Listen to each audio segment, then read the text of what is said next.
ईश्वर की प्यारी संतानों के लिए मेरे आत्मा उस आंतरिक प्रकाश की खोज आप मान कर लेंगे जो सदा शांत है और सभी दुखों से भरे है। महान प्रतीक योग को धारण करो और संसार बिना हानि खाए आपका अनुगमन करता है तथा उत्तम स्वास्थ्य, शांति और सुव्यवस्था की प्राप्ति होती है। इस प्रकार से मनुष्य अपने जीवन को सुरक्षित कर सकता है। उस आंतरिक प्रकाश की खोज में मनुष्य अनंत काल से इस दिशा में प्रयास करता रहा है, लेकिन आज के इस प्रदेश में, इस परिप्रेक्ष्य में मनुष्य की जो स्थितियां हैं वो सब प्रकार से उस प्रकाश के, उस आंतरिक जीवन के विपरीत हैं। विपरीत ही नहीं, एक प्रकार से हम अपने जीवन के साथ ऐसी शत्रुता का व्यवहार कर रहे हैं, एक इस प्रकार की अवहेलना कर रहे हैं जिसके कारण से मनुष्य अपने से बहुत दूर और दूर भटक गया।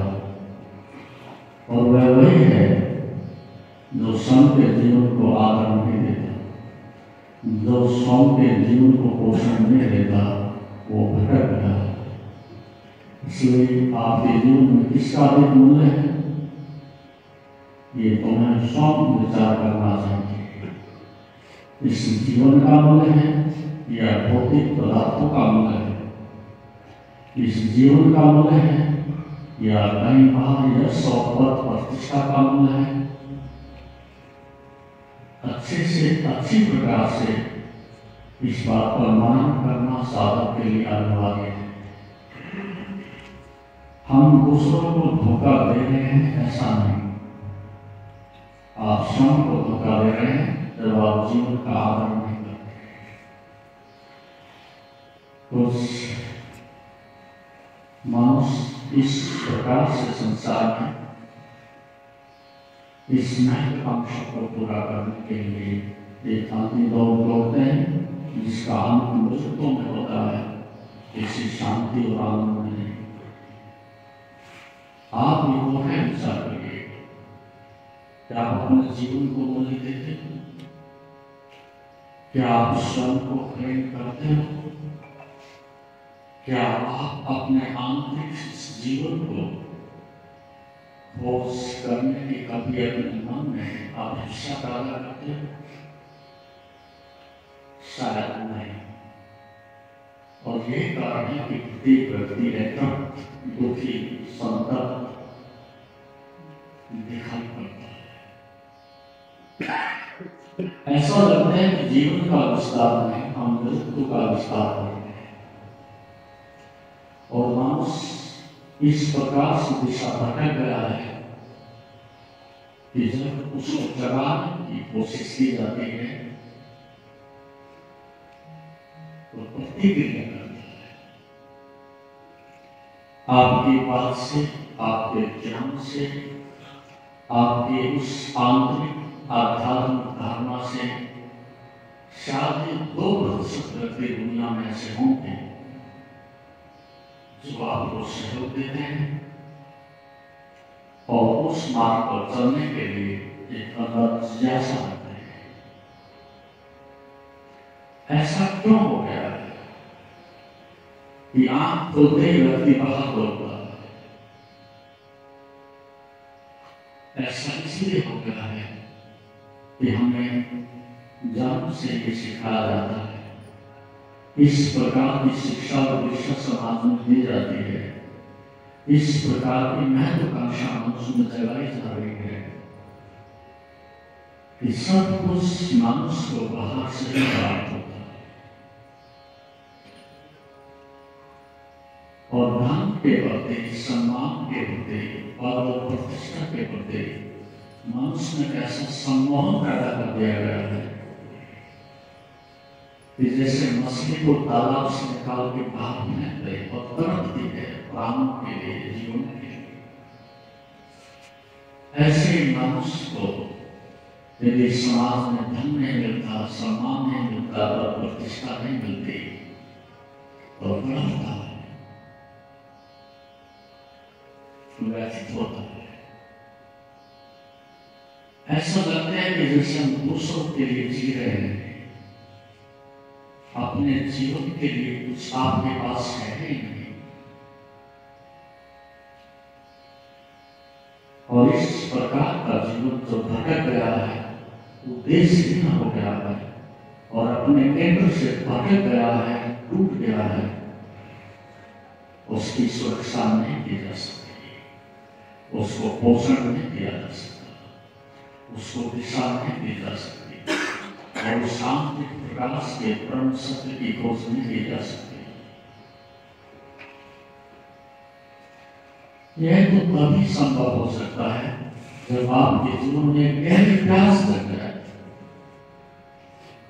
जीवन अग्रिम हो, उसके आंतरिक मूल्य आपके समक्ष रहेगी, आपके पतन पर, आपके हृदय पर छाए रहे। तभी हो सकता है कि आपके अंदर प्यास और प्यास और प्यास लगती चले जाए, जिसको हम संस्कृत भाषा में आभिक्षा कहते हैं। जैसे भूखे व्यक्ति के लिए केवल एक ही बार उसके अंदर से प्रकट होती है भोजन और भोजन, ठीक इसी प्रकार से आपके जीवन में आंतरिक प्यास लगे, इससे गहरी केवल शांति, आनंद, ठहराव, तृप्ति, तब आप इस जीवन को जीने का पहली बार अधिकार प्राप्त करते हो। और ये तभी संभव है जब आपके अंदर क्षमता विकसित हो। मात्र सोचने से, विचारने से ही कुछ ना होगा। मनुष्य के साथ यही सबसे बड़ी चुनौती है। आप खड़े रहो, विचारते रहो तो कई मंजिल नहीं आने वाले।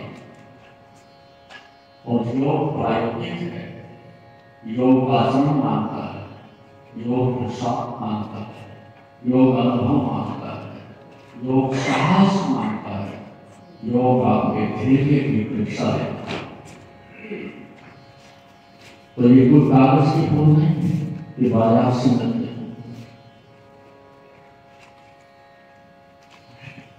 ये सुगंध और ये जीवन और शिक्षण पर तुम्हें और तुम्हें ही तलाशनी होगी, तुम्हें ही खोज करनी होगी। बाहर से प्रेरणा मिल सकती है, सहयोग मिल सकता है, वातावरण मिल सकता है, लेकिन यात्रा तो तुम्हें ही संपन्न करनी है। और यात्रा तभी संपन्न की जा सकती है कि आपके अंदर एक स्पिरिट हो, एक अभिषय प्यास हो, तड़प हो। और उसके लिए ऋषि ने कहा है अथ योगानुशासन। ये प्यास का सूत्र है। सबसे पहले ऋषि प्यास प्रकट अथ योगानुशासन। अब हम उस अनुशासन की बात करते हैं। कौन से अनुशासन की? जो परंपरा से नहीं, रूढ़िवादिता से नहीं, सामाजिक धारणाओं और मान्यताओं से नहीं, बाहर की शिक्षा दीक्षा से नहीं, अपितु तुम्हारे अंतःकरण से, अंतःकरण की जो इनर वॉइस,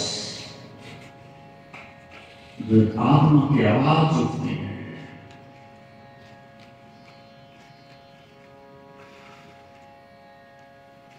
उसको सुनने की जब आप में क्षमता पैदा होती है तब पहली बार आप एक इनर डिसिप्लिन ऑर्डर में आते हो।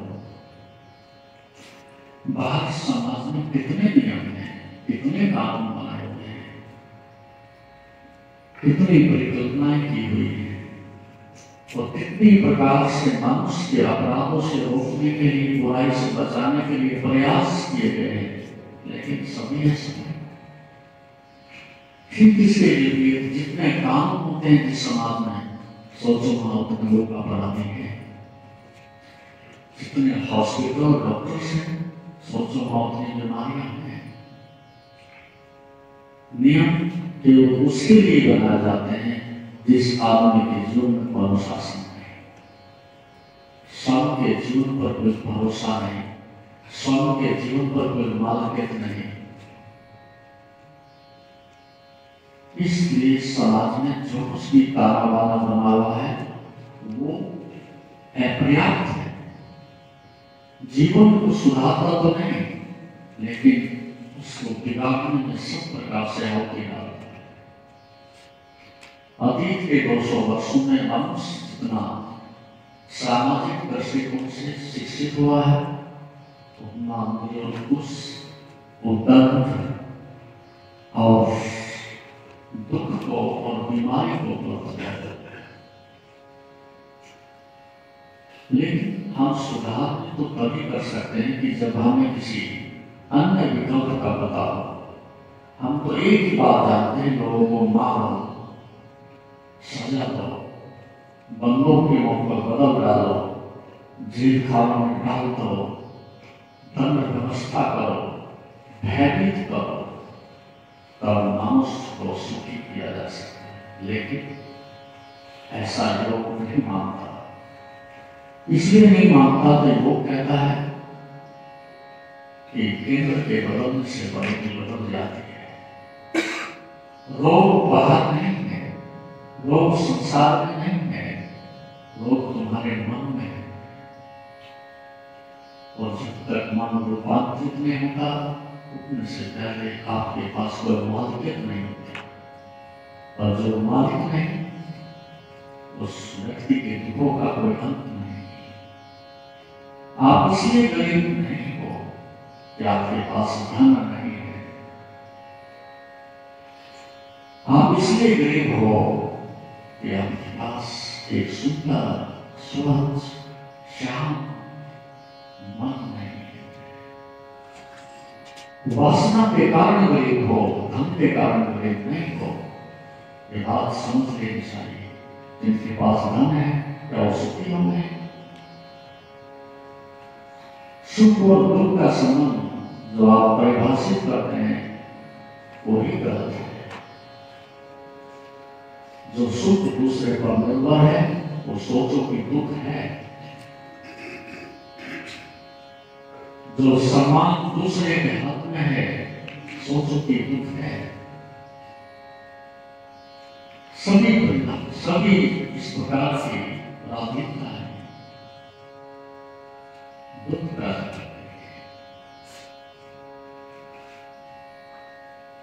इसलिए मात्र एक स्वतंत्रता स्वतंत्रता स्वतंत्रता कोई भी नहीं दे सकता।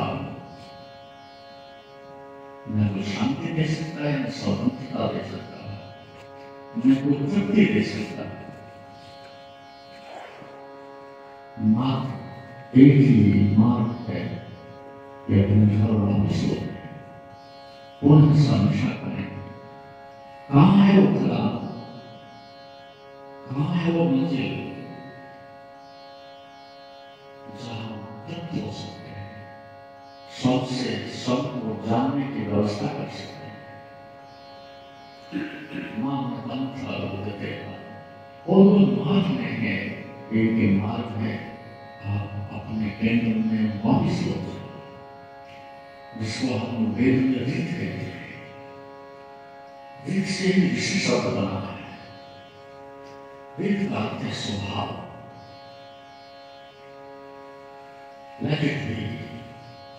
जैसे वैसे हमने को राजी है। कोई छेड़खानी नहीं अस्तित्व के साथ, कोई नियम का उल्लंघन नहीं ईश्वर के साथ, कोई अहंकार के लिए स्थान नहीं है अनुगमन करने के लिए। लेकिन जैसे हैं अपने को सरलता से सहजता से स्वीकार करते हैं और अथ योग अनुशासन उस अंग के अनुशासन को विकसित होने देते हैं। इसलिए आप जब भी कुछ करते हो जल्दबाजी में करते हो, बेहोशी में करते हो, मूर्छा में करते हो, पागलपन में करते हो, नशे में करते हो, ये मनुष्य का सबसे बड़ा पाप है। जल्दबाजी में स्वामित्व हो जाता है, मूर्छा से बड़ा पाप नहीं है। और मनुष्य के जीवन में एक किस्म से बड़ा पाप है, आप हो और आप नहीं जानते कि आप क्या हो। और छोटे मोटे पाप है सब, उनकी कोई गिनती नहीं, लेकिन सबसे बड़ा एक ही पाप है, आप हो और हो आप नहीं जानता। इसलिए आप परिधि पर जीते हो, परिधि के साथ बड़े होते हो और परिधि पर ही मर जाते हो। ये तुम्हारे दुख का, अशांति का कारण है। समस्त योग की यात्रा परिधि से केंद्र की ओर की यात्रा है। जब तक आप उस आंतरिक महाशौच से एक रस नहीं हो जाते, उससे पहले संसार में तुम्हारे दुखों से मुक्ति का कोई उपाय नहीं। इसलिए जो अपना आंतरिक केंद्र से जुड़ा है वह चिरंजीव है, वह मृत्युंजय है, और जो मर के जीवित है वह अमर है। तो इसलिए हमें यात्रा पूर्णवासी करनी है। समस्त शक्ति जब बाहर हो गई है और संसार में नष्ट हो गई है, उस अवस्था में तुम चले हुए कारतूस हो, व्यक्त हो, और मनुष्य के बाद कुछ गिरा देते हैं। एक एम्प्टीनेस, एक रिक्तता, बोर्डम, एक बड़ी पीड़ा देती है। इसलिए ऐसा आदमी दुनिया में ढूंढना मुश्किल है। तो कितना धंधा करो, इतने प्रयुक्त से उच्चतम पद पर आसीन हो, लेकिन ये बात उसे अंदर से निश्चित रूप से पता है, एक खालीपन है, कुछ खो गया है, कहीं रास्ते से भटक गया।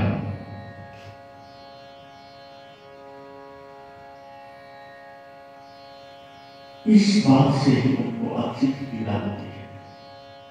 इसलिए जो लोग एक शिखर पर पहुंच जाते हैं वो फिर घाटी को तलाशने लगते हैं।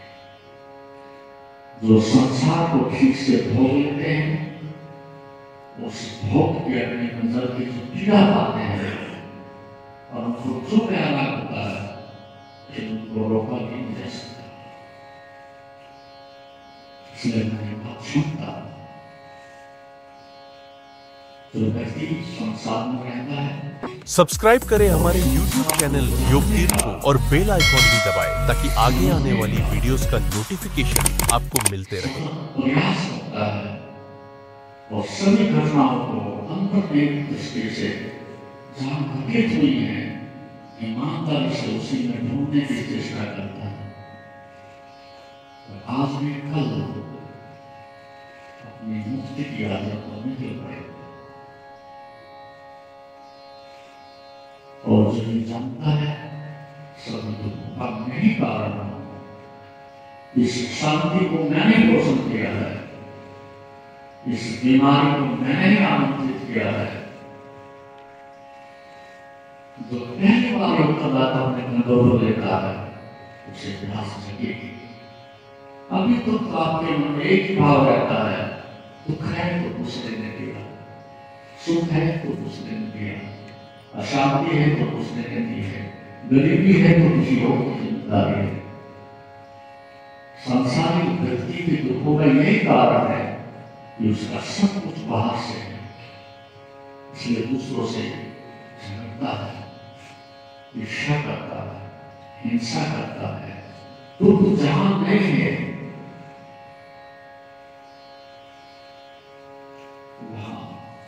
प्रतिक्रिया।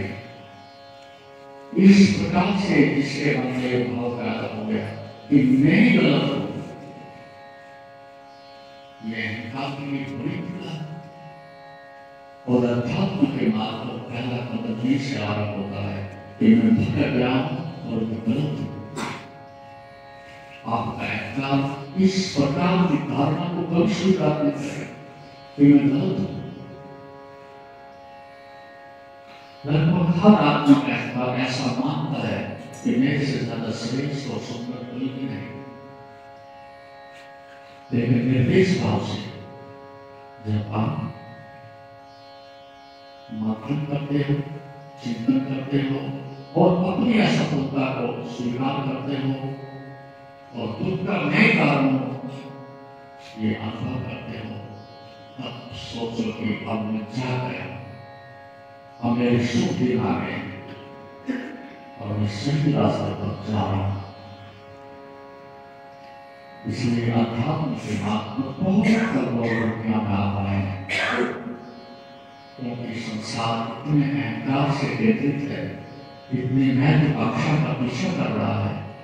ऐसे लोग वापस लौटना असंभव तो नहीं, लेकिन कठिनतम तो अवश्य है। उठो तो, जागो तो, देखो तो, सुनो तो, चारों तरफ आप अहंकार का पोषण कर रहे हो, अहंकार को बटोर रहे हो और ऐसा अहम केंद्रित रहते सत्य को पाने के योग नहीं होता। अथय अनुशासन, एक डिसिप्लिन, एक डिसाइपल, एक शिष्यत्व की क्षमता ग्रहण करना अनुशासन है। हमें कुछ नहीं जानता, बस जैसा सरल हो जाए और जो जानते हो जानना भी नहीं है, मंत्र जानता है और शब्द बाहुल्य से शक्ति क्षीण होती है और अपने केंद्र से मैं दूर भटक जाता है। आप जितना शब्द बाहुल्य को, व्यर्थ की संग्रहालय को, व्यर्थ की विचारधारा को, व्यर्थ की मुस्लिम बीमारियों को अपने जगह स्थान देते हो अपने अंदर, उतनी आप अपने से दूर चले जाते हैं। दूसरों का उचित बोधक, दूसरों की बीमारी, दूसरों के विचार, एक बड़ी बात है। इसलिए भगवान बदले ने सबसे पहले कहा सीखने की क्षमता, सीखने की प्रयास, झुकने की कला। बहुत हो गया बदल गए, अब हम वापसी करते हैं। तब आप साधक बनने के मार्ग पर पहला कदम रखते हो, ये ध्यान रखना। शिष्यत्व का मतलब है अपने से किसी महान और महान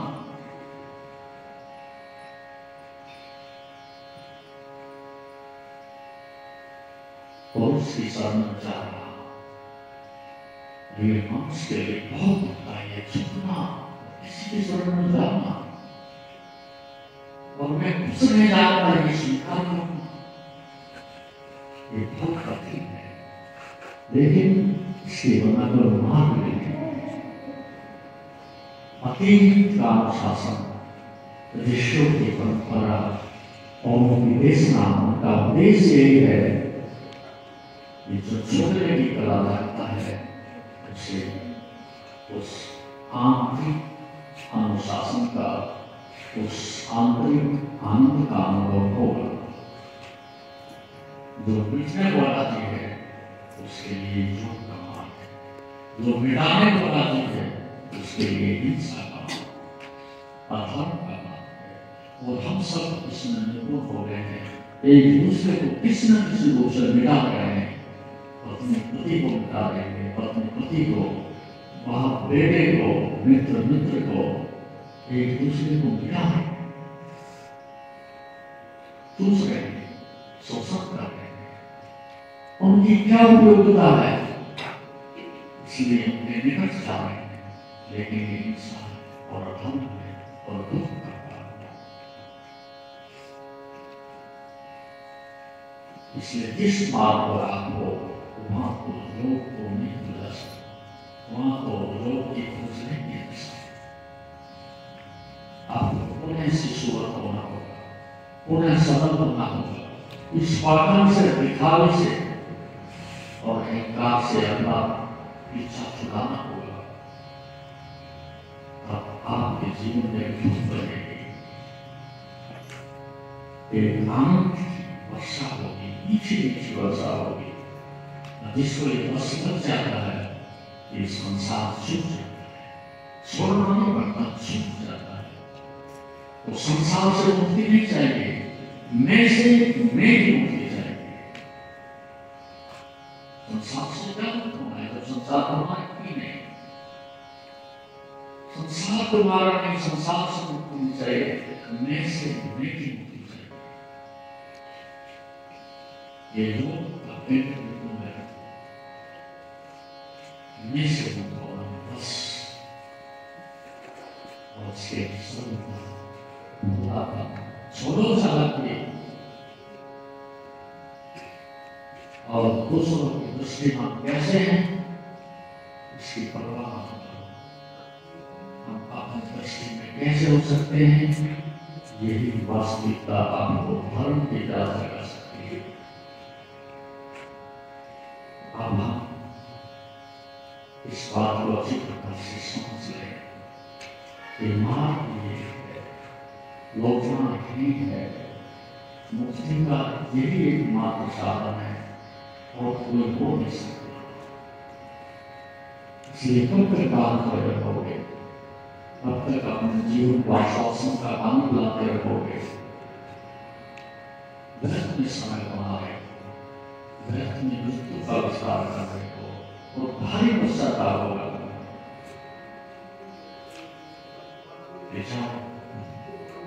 खाली हाथ ऐसे ही हो जाए, इससे पहले कि मृत्यु अनिष्टा के रूप में तुम्हारा सब छीन लेगी, उससे पहले हम जाग जाना चाहिए, उससे पहले हमें अनुशासित हो जाना चाहिए, उससे पहले अपनी आंतरिक सिद्धि की, प्रेम की, अस्तित्व की आवाज को सुनने की क्षमता को अर्जित करना चाहिए। संसार क्या कहता है ये महत्वपूर्ण नहीं, मेरी आत्मा क्या कहती है इस मामले में, इससे कुछ भी करो, मेरी आत्मा की आवाज सुनो और मेरे इस कर्म से दूसरों को दुख ना हो, इस पर पहले ध्यान दो। तो जीवन आनंद से, विकास से भर जाएगा। अब हम उस क्रियात्मक से बाहर से, शरीर से, इंद्रियों से, भोजन से, विचार से जो सहयोग मिल सकता है, उस प्रकार से भी प्रयास करेंगे। आपको दोनों प्रकार से प्रयास करना है। आसन करते हो, प्राणायाम करते हो, इस प्रकार की योग की क्रिया करते हो, कोई टेक्निक है, एक यांत्रिक सहयोग है, अच्छा है, लेकिन दोनों के साथ काम करना होगा, अंदर से भी और बाहर से भी। जो बाहर से सहयोग मिल सकता है वो बाहर से लीजिए, और जो अंदर से हो सकता है उस अंदर से सहयोग को स्वीकार करें। एक ही दिशा से आप आगे नहीं बढ़ सकते। उस दृष्टि से कुछ मैंने आपको संकेत किए। जीवन की जो एक सूचना है उस पर थोड़ा सा प्रकाश डाला, उसे समझें, उस पर बार बार मनन करें। ऐसे नहीं चलेगा। संसार का इतना आपने मनन कर दिया कि आप अध्यात्म के लिए अर्जन है। आप बार बार मनन करें, बार बार चिंतन करें, जीवन के प्रति आंतरिक जो भी आपकी समस्याएं हैं बार बार उनके ऊपर प्रकाश डालें, और अंत से धीरे धीरे प्रज्ञा विकसित होती है, विवेक विकसित होता है, जानने की क्षमता विकसित होती है। तो कोई 1 मिनट 2 मिनट काम नहीं चलेगा, और सुबह शाम काल आंख बंद करके बैठे, उससे भी काम नहीं होगा। अपनी चेतना का तीर लक्ष्य की ओर फेंकते जाना होगा जब तक मंजिल नहीं आती।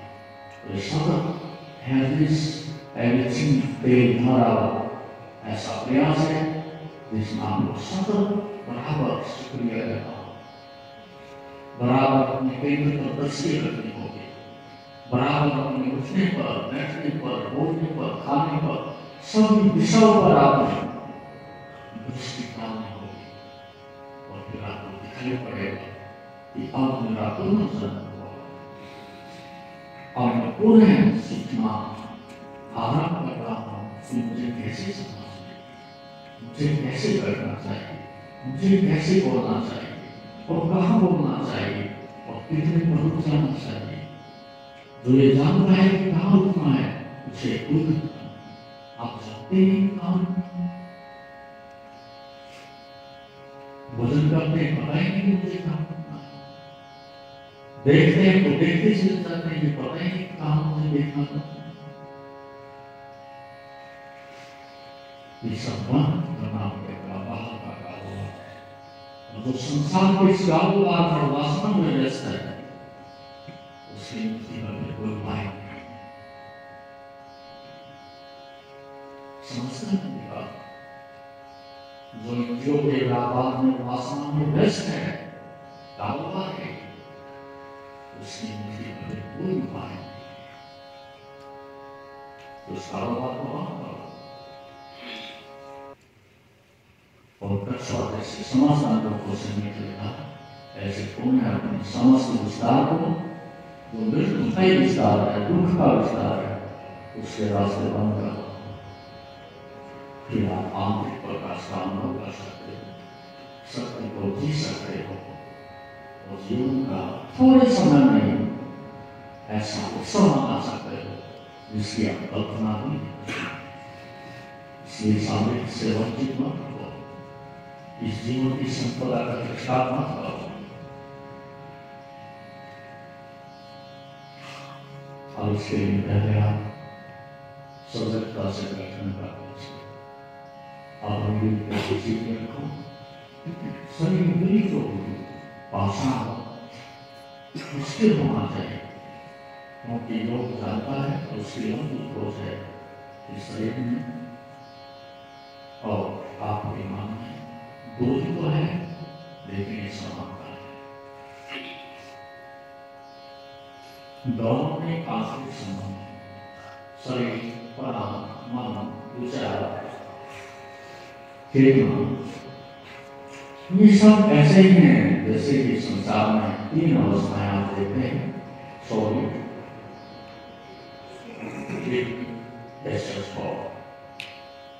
आपके शरीर में कुछ प्रयास, कुछ स्पॉट है, कुछ ठोस है, कुछ लिक्विड है और कुछ वास्तविक है।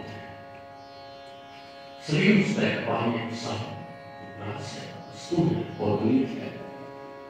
मन लिक्विड है, व्यक्ति कर सकता है और पूर्ण चेतना आकाशवत है।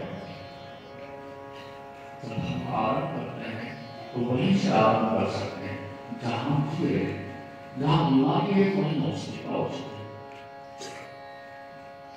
अभी आप सोचो आपका हमसे कोई बने, परमात्मा से आपका कोई संबंध, धर्म से भी आपका कोई संबंध नहीं। धर्म आपकी धारणा है, बस लोगों ने बता दिया है और आपने मान लिया है इन धार्मिक, लेकिन धार्मिक आप हो नहीं। धर्म की विचारधारा आपने जरूर विकसित कर ली है, लेकिन धर्म से आपका कोई संबंध नहीं है, उनके धर्म कोई मान्यता नहीं है, धर्म कोई शिक्षा दीक्षा समाज की नहीं।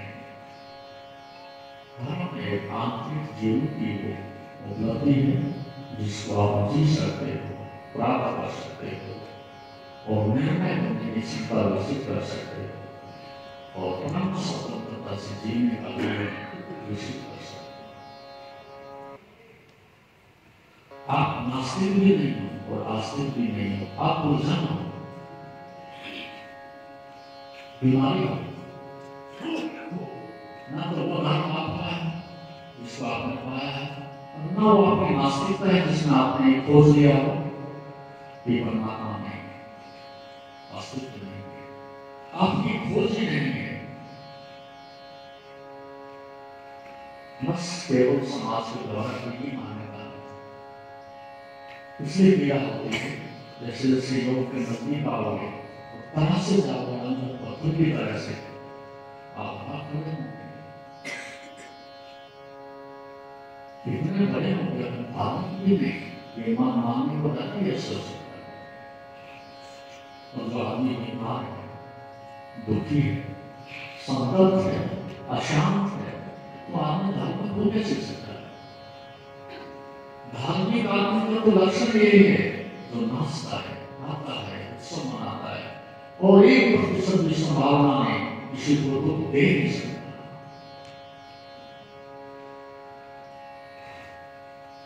आदमी दुखी है, बीमार है, अशांत है, हिंसक है और फिर भी कहता है आदमी को ये कैसा करना है? धर्म का आत्मिक जुबान और अपने करने की कोई संभावना नहीं, आपके दुखी किसी प्रकार की भी संभावना है और कोई लाख कोशिश करे आपको दुख दिया नहीं जा सकता, आपको अशांत नहीं किया जा सकता। तो पहली बार आप देखेंगे अपने भावना को अपने से, मान्यता से नहीं, परंपरा से नहीं, रूढ़िवादिता से नहीं। तो शरीर और मान पर एक दूसरे के साथ रिश्ता रखते हैं। आप शरीर में खड़े हो, संसार में खड़े हो, संसारिक भोगों में खड़े हो, तो हमें शरीर से धारण करना होगा। इसीलिए हर योग को भी विकसित किया गया, उसमें परमाणु कहा जाता है। उसका अर्थ है योग ज्ञान शरीर ऐसे रूप क्षीण और निर्जीव और निर्वीर क्षीण हो गए हैं कि परमात्मा को पाने की क्षमता ही नहीं रखते हैं। अनंत को पाना है तो अनंत जैसी शक्ति भी चाहिए, शिखर तक पहुंचना है तो बल भी चाहिए। दुर्बल, कमजोर, बीमार, चिंताएं, भोग में लिप्त ऐसे व्यक्तियों के लिए योग में प्रस्थान में दिया गया। ऊर्जावान शरीर चाहिए, बच्चे जैसा उमड़ता था ऊर्जावान शरीर चाहिए। जब भौतिक संसार तक न रहने के लिए बिना शक्ति के आप कुछ कर नहीं सकते, तो अस्तित्व को और परम आनंद को और अंतिम पाने के लिए तो और शक्ति चाहिए। तो हम उस दिशा में वापस लौट रहे हैं कि बाहर जो अनावश्यक शक्ति नष्ट हो गई, उस सब को वापस लौटा दिया जाए, अर्थात द्वार कर दिए जाए और ये कागज ये घड़ा भरने लगेगा और जैसे जैसे ऊर्जा संचित होगी वैसे वैसे फूल की एक पूरा एक अंदर से शांति की आनंद की लहर पैदा हो।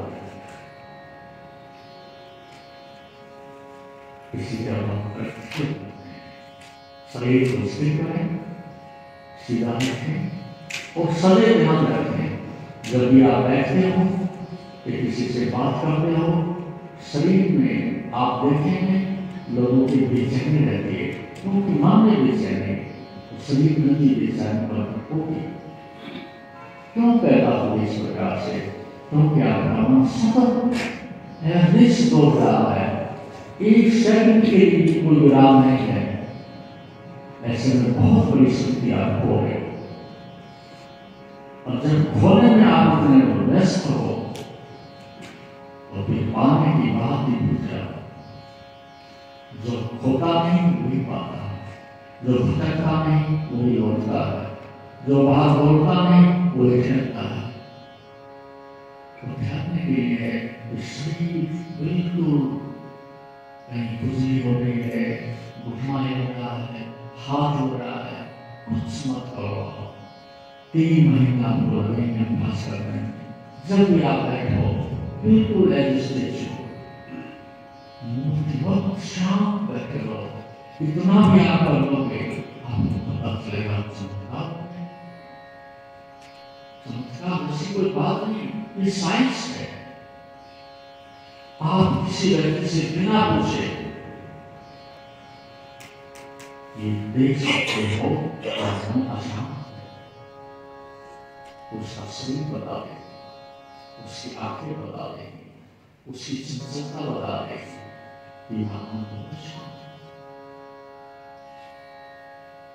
थोड़ा सा भी आपको अध्यात्म हो, आप देख सकते हो कि साधन का जीने का बहुत जरूर है। तो जब भी बैठो स्थिर, जब भी खड़े हो तो बिल्कुल स्थिर खड़े रहो। 3 महीने इस पर अभ्यास करो। आप पाएंगे कि 50% बीमारी ठीक हो गई। तो शरीर स्थिर हो और इसके साथ साथ उसके प्रति दूसरा जो स्टेप है, जिसको हम अपने अध्यात्म के योग के भाषा में दृष्टा है। 2 प्रकार से काम कर सकते हैं। एक मूर्छा में, तादात्म्य में, कर्म के साथ, वासना के साथ लिप्त होने में, और दूसरा एक आयाम है जिसके लिए पूरा अध्यात्म उसी से विकसित हुआ, वो देखने की कला।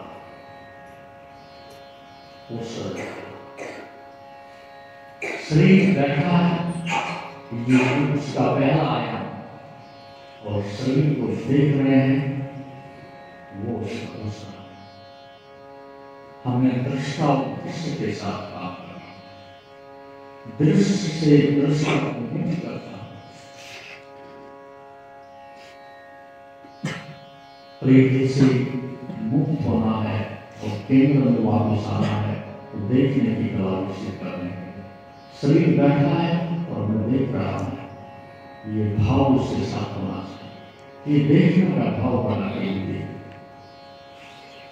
इसका अर्थ है कि जब दृश्य से दृष्टा मुक्त होने लगता है, उस अवस्था में सभी वस्तुओं के ऊपर आपका आधिपत्य होता है, आपकी मानवित होती है। देखने में, सुनने में, खाने में, सभी इंद्रिय विषयों में आपकी मानवित तभी होती है जब आप अंत से, इंद्रियों से अपने को अलग अनुभव करते हो, अलग समझते हो। तो ये अभ्यास आपको सतत रखना पड़ेगा। शरीर चलता है तो बराबर देखना है, शरीर गति कर रहा है, लेकिन केंद्र में गति है।